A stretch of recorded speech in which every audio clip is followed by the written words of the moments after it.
कहते हैं मन का हो तो अच्छा, ना हो तो और भी अच्छा, क्योंकि तब जो होता है भगवान की मर्ज़ी से होता है। जय श्री राधे, जय श्री श्याम।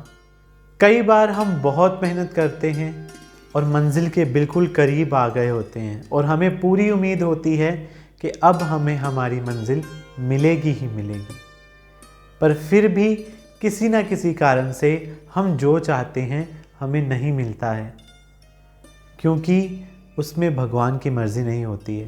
उस समय सबसे पहले इंसान भगवान को कोसता है, भगवान को कहता है कि मेरे साथ ही ऐसा क्यों हुआ। पर हम ये नहीं जानते भगवान जो कर रहे हैं बिल्कुल सही कर रहे हैं। तुलसीदास जी कहते हैं, पहले बनी प्रारब्ध पाछे बना शरीर, तुलसी ये आश्चर्य है मन ना ही बांधे धीर। मतलब आपके जन्म से पहले ही आपकी प्रारब्ध बन चुकी है। आपका दाना पानी जहाँ जहाँ लिखा गया है आपको वहाँ वो खाना ही पड़ेगा। इसलिए ये सब मेल मिलाए होते हैं परमात्मा ने, हम बस उनके ऊपर चल रहे हैं। एक बार एक गांव में बहुत ही पहुँचे हुए संत रहते थे। उस संत के आश्रम में उनके बहुत से शिष्य रहते थे जो उनके आश्रम में रहकर पूजा करते थे, पाठ करते थे, भगवान की आराधना करते थे और गुरुजी उनको अपने प्रवचनों से भगवान के साथ जोड़ने का प्रयत्न करते थे। और वो गुरुजी बहुत ही पहुँचे हुए थे और भगवान का नाम जाप उनकी श्वासों में लगातार चलता रहता था। तो वहाँ पे बहुत सारे शिष्य गुरु की सेवा में थे। तो उनमें से एक शिष्य बहुत गरीब परिवार से बिलोंग करता था। तो उसी शिष्य की बहन की शादी थी, जो कि वो अकेला भाई होने के कारण उसको वो सारी जिम्मेदारियां पूरी करनी थी। पर वो शिष्य को यही चिंता थी कि मेरे पास पैसे नहीं हैं, इतना मैं पैसा कहाँ से लाऊंगा कि बहन की शादी हो सके।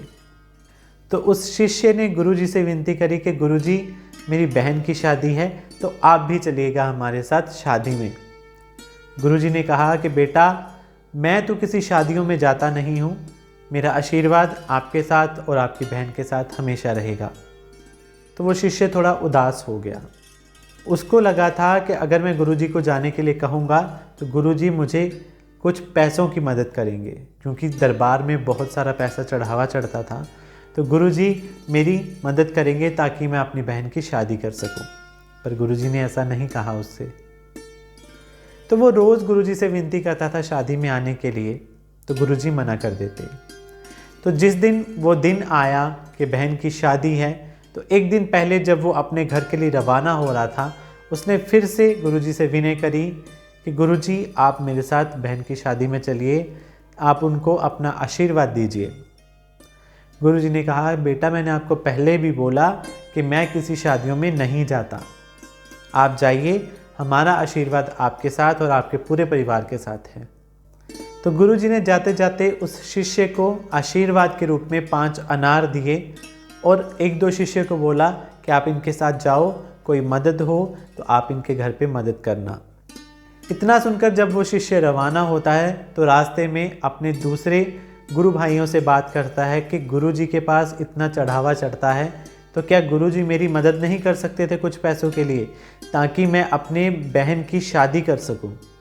गुरुजी को पता भी है कि मैं एक गरीब परिवार से हूं, हमारे घर का गुजारा ही बड़ी मुश्किल से होता है, तो गुरुजी मेरी मदद तो कर ही सकते थे। तो शिष्य ने बोला, भगवान पे भरोसा रखो, भगवान ने तुम्हें यहाँ तक पहुँचाया है तो वो तुम्हें आगे भी बढ़ाएगा। अगर उन्होंने शादी रचाई है तो शादी संपन्न करवानी भी भगवान की जिम्मेदारी है। वह शिष्य ये बात सुनकर थोड़ा धैर्य में आया, पर उसको अभी भी बहुत चिंता हो रही थी। चलते चलते वह तीनों शिष्य एक नगर में पहुंचते हैं। तो उस नगर के राजा की बेटी बहुत बीमार थी। उसको वैद्य ने कहा था कि इसको अनार का रस देना बहुत ज़रूरी है अगर इसकी जान को बचाना है तो। परंतु उस पूरे नगर में अनार की खेती नहीं होती थी, ना ही वहाँ पे अनार मिलता था। तो उस राजा ने पूरे नगर में ये ऐलान करवा दिया कि अगर कोई व्यक्ति हमें अनार देने में मदद करेगा तो हम उनको बहुत सारा धन दौलत और हीरे जवाहरात देंगे।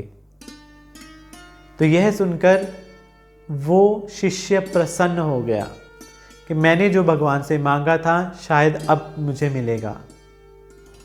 तो उसने वही जो गुरुजी ने उसको अनार दिए थे, वही अनार जिनको वो कह रहा था ये तो व्यर्थ हैं, मेरे किसी काम के नहीं हैं, वही अनार उस शिष्य ने उस राजा को दिए और उस राजा ने अपने वादे के मुताबिक उसको बहुत सारा धन दौलत और हीरे जवाहरात दिए, जिससे कि वह शिष्य खुशी खुशी अपने घर पहुंचता है, अपनी बहन की भव्य शादी करता है और शादी करने के बावजूद भी उसके पास धन बच जाता है और वो धन वो गुरुजी के आश्रम में आके गुरुजी के चरणों में अर्पित करता है और उनका शुक्राना करता है कि हे गुरुजी, अगर मैं आपसे धन मांगता तो शायद मुझे वो कुछ धन ही मिलता, पर जब आपने मुझे अनार दिया है तो वो अनार के बदले मुझे इतना कुछ मिला, इतनी भव्य शादी हुई जितनी मैं सोच भी नहीं सकता था सपने में।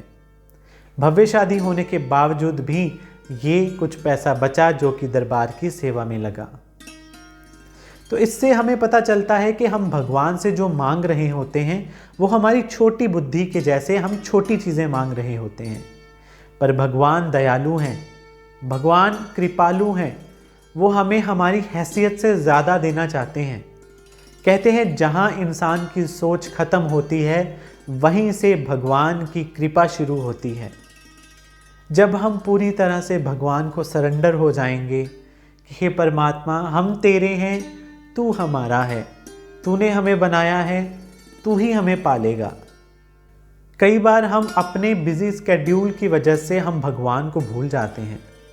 अगर हम अपने रिश्तेदारों की बात करें तो हमारे रिश्तेदार अगर हमें याद करेंगे, कॉल करेंगे, तभी तो हम भी उनको याद करेंगे ना। अगर वो हमें याद ही नहीं करेगा तो हम भी क्यों उनको याद करेंगे।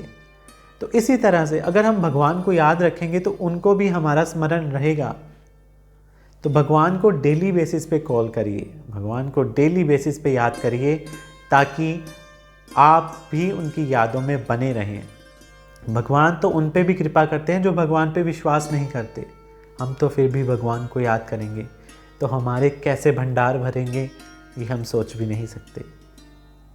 तो आशा करते हैं आज की कहानी से हमें कुछ सीखने को मिला होगा और हम भगवान से जुड़ने का कुछ और प्रयत्न कर सकेंगे। हमारे चैनल की और हमारी यही आशा है कि हम अपने भजनों से और हम अपनी कहानियों से आप सबको भगवान के साथ जोड़ सकें और हमारा भगवान के साथ लिंक जो है दिन ब दिन और मजबूत बनता रहे। तो मिलते हैं हम अपने नई वीडियो में। उसके साथ साथ जैसा कि आपको पता है हमारा नया भजन भी आने वाला है, आप उसके लिए भी चैनल के साथ बने रहें और हमारे भजनों को चैनल पे सुनते रहिए। धन्यवाद। जय श्री राधे, जय श्री श्याम।